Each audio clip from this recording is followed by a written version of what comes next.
我想問下，如果你有一個超能力嘅話，你會想要啲乜嘢啊？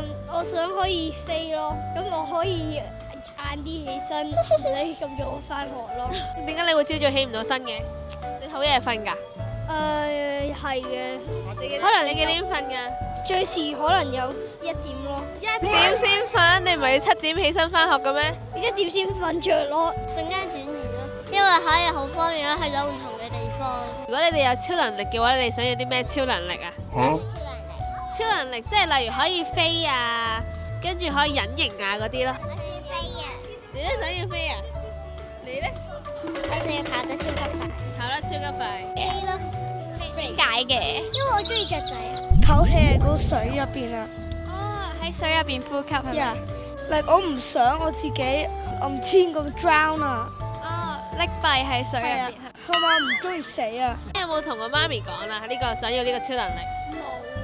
冇啊！呢個 secret 嚟㗎。冇啊。如果爸爸媽媽想知嘅話，你願唔願意同佢哋講多次啊？點解啊？因為佢哋已經唔得閒。可唔可以同佢傾偈啊？同佢屋企人。睇佢約唔約 friend 咯。一般般，佢哋係睇電話放鬆下咯。即係會睇電話放鬆。係，因為佢哋打工都有啲辛苦。咁佢夜晚會唔會講故事嗰啲俾你聽啊？有時我中意。中意你講故事。